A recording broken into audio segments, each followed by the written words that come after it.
আসসালামু আলাইকুম রহমতুল্লাহি ওবারাকাতু। আমল টিভি ইউটিউব চ্যানেলের সম্মানিত দর্শকবৃন্দ, আজকের এই ভিডিওতে আলোচনা করব সেহরির আগে ও পরে মিলিয়ে মোট 10টি আমল, অর্থাৎ সেহরি খাওয়ার জন্য ঘুম থেকে উঠে ফজরের আজান পর্যন্ত 10টি আমল আপনারা আজকের থেকে করবেন সহি শুদ্ধভাবে। নাম্বার 1, ঘুম ভাঙার পরে ঘুমের দোয়া পাঠ করা। এটা হলো আপনার 1 নম্বরের আমল। প্রথমেই যে আমলটি করবেন, এটা আমরা অনেকে ছেড়ে দিই, উঠি আমরা মিসওয়াক করতে চলে যাই বা রান্নাবান্না করতে চলে যাই, এটা ভুল। প্রথমেই ঘুমের দোয়া পাঠ করে নিতে হবে, আলহামদুলিল্লাহিল্লাযী আহইয়ানা বা'দামা আমাতানা ওয়া ইলাইহি নুশুর। দোয়াটা পাঠ করার পর অতঃপর উঠে আপনি বসবেন, বসে একটা দোয়া পাঠ করবেন।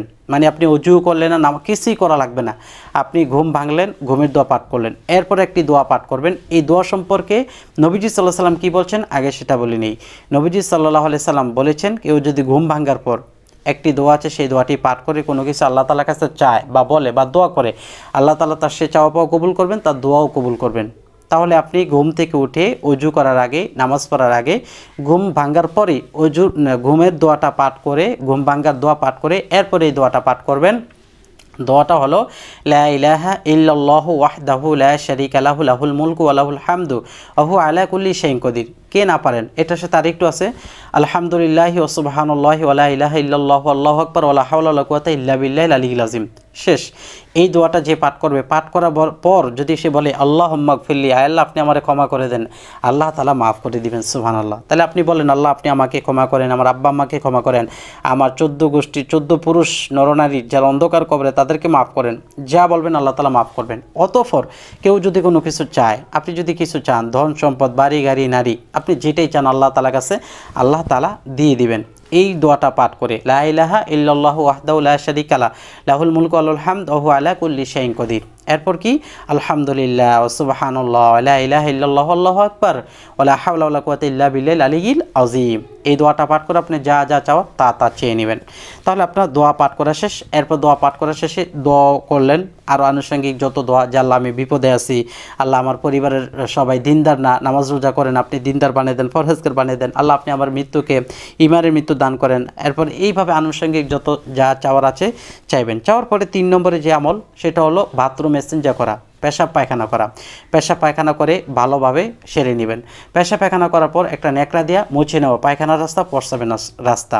অনেকে আছে পেশাব পায়খানা করার পর যে পানি খরচ করে, মানে পানি দিয়ে সে শৌচাগার করে, সেটা করার পর এই পানিটা লেগে থাকে, ফলে সেহরি খাওয়ার সময়, তাহাজ্জুদের সময় খারাপ লাগে, একটা আনইজি লাগে, কারণ তখন ওইটা জায়গাটা ভিজা ভিজা থাকে। কেউ যদি একটা ন্যাকড়া দিয়ে মুছে নেয়, তাহলে তার জায়গাটা শুকনো হয়ে যায়, পরে নামাজে দাঁড়ালে মন ফ্রেশ থাকে এবং সেহরি খেতেও তার কাছে ভালো লাগবে। এটা একটা পার্সোনাল আমল আমি আপনাদেরকে বলে দিলাম।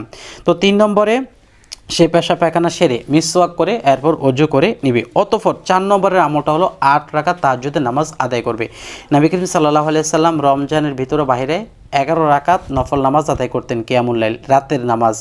11 রাকাত নামাজের মধ্যে 8 রাকাত তাহাজ্জুদের নামাজ আর 3 রাকাত বিতির নামাজ। তো আপনারা তো ওই রাত্রে বিতির নামাজ পড়ে নেন তারাবির সাথে। যদি আপনি শেষ রাত্রিতে বিতির নামাজ মনে করে পড়তে পারেন, তাহলে আর ওই রাতে পড়ার প্রয়োজন নেই, শেষ রাত্রিতে আপনি বিতির নামাজ আদায় করবেন। তো আপনি যদি তাহাজ্জুদের নামাজ আদায় করেন, যেটা 4 নম্বর আমল চলতেছে, তাহাজ্জুদ নামাজ আদায় করলে 2 রাকাত করে আদায় করবেন। নিয়ত, আমি তাহাজ্জুদের 2 রাকাত নামাজ আদায় করে দিয়েছি, আল্লাহু আকবার, আপনার নিয়তটি ওকে হয়ে গেল। এরপর আপনি নামাজে দাঁড়িয়ে গেলেন, আল্লাহু আকবার বলে প্রথম রাকাতেই সানা পাঠ করবেন, আউযুবিল্লাহ, বিসমিল্লাহ, সূরা ফাতিহা, আলহামদু সূরা পাঠ করে বিসমিল্লাহ সহ যে কোনো একটা সূরা পাঠ করলেন। এরপর রুকু সিজদা করে দ্বিতীয় রাকাতের জন্য দাঁড়িয়ে গেলেন। দ্বিতীয় রাকাতে আপনি বিসমিল্লাহ সহ সূরা ফাতিহা, আলহামদু সূরা পাঠ করে এরপর যে কোনো একটি সূরা মিলালেন।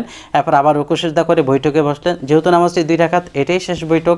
আর শেষ বৈঠকে তাশাহুদ, দুরূদ শরীফ, দোয়া মাসুরা পাঠ করে আপনি উভয় দিকে সালাম ফিরে সালামটি নামাজটি শেষ করবেন। আপনার যেহেতু নামাজ পড়া শেষ, তাহলে এখন আপনি কি করবেন? মুনাজাত দিবেন। তবে তার আগে বলে নেই যে নামাজ পড়ার লাভ কি। তাহাজ্জুদ নামাজ পড়লে নবীজি সাল্লাল্লাহু আলাইহি সাল্লাম বলেছেন, তাহাজ্জুদ নামাজ পড়ে সে যে দোয়া করবে সেই দোয়াই কবুল করবেন।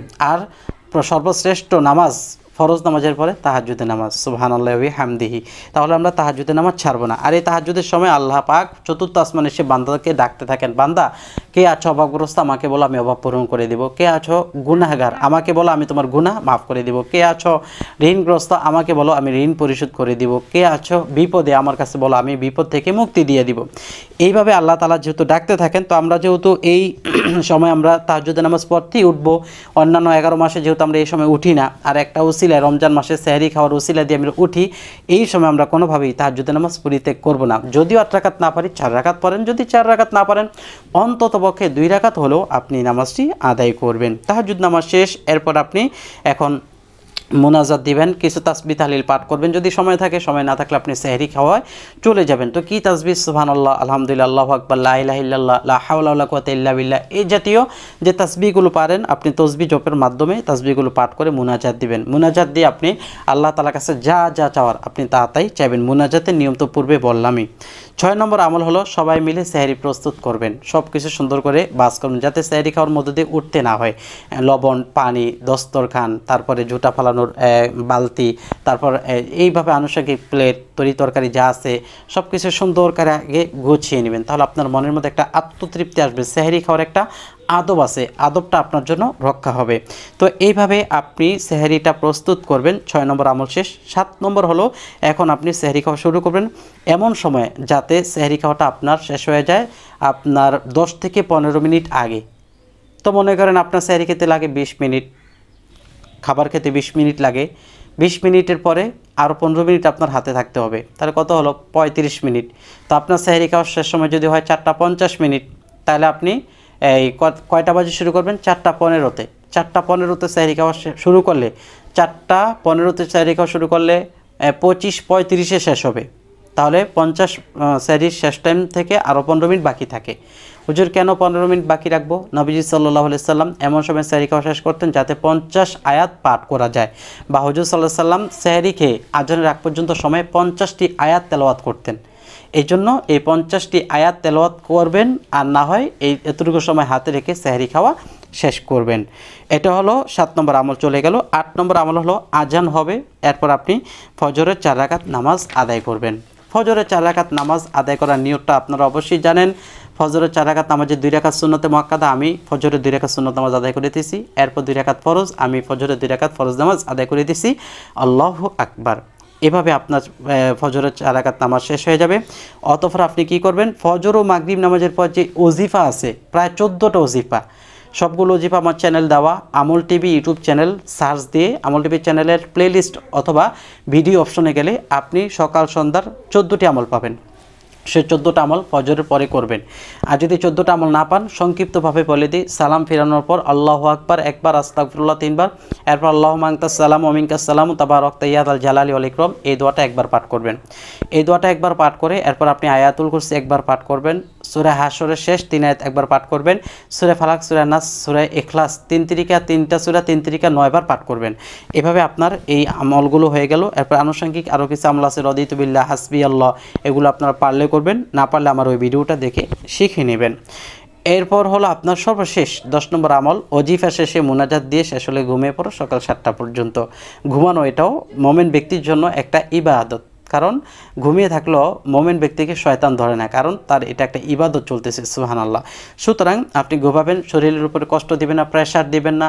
অনেকে আছে ভোর রাতে ঘুমায় না, সে কাজ করে বা কঠিন চাপ নেয়, প্যারা নেয়, কোরআন তেলাওয়াত করে না, ঘুম নেবেন যাতে আপনার ক্লান্তি না আসে। যেহেতু রোজাদার ব্যক্তি, আপনি আপনার শরীরকে এনার্জি দেওয়া এটাও আপনার দায়িত্ব, শরীরকে কষ্ট না দেওয়া এটাও আপনার দায়িত্ব। সুতরাং আমাদের কি করতে হবে? একটু ঘুমানো প্রয়োজন আছে। এই ঘুমানোটা আপনি 7টা পর্যন্ত ঘুমিয়ে যাবেন, এরপর সারাদিন আনুষঙ্গিক সকল কাজকর্ম করবেন। এরপরে 7টা থেকে পুরা রাত পর্যন্ত যে সব আমলগুলো করতে, সেটা হলো 24 ঘন্টার আমল। আমল টিভি চ্যানেলের ভিডিও অপশনে 24 ঘন্টার আমল দেওয়া আছে, সেখান থেকে আপনারা 24 ঘন্টার আমলে দেখে নিতে পারেন A to Z সমস্ত আমলগুলো সুন্দরভাবে। আশা করি বুঝতে পারছেন।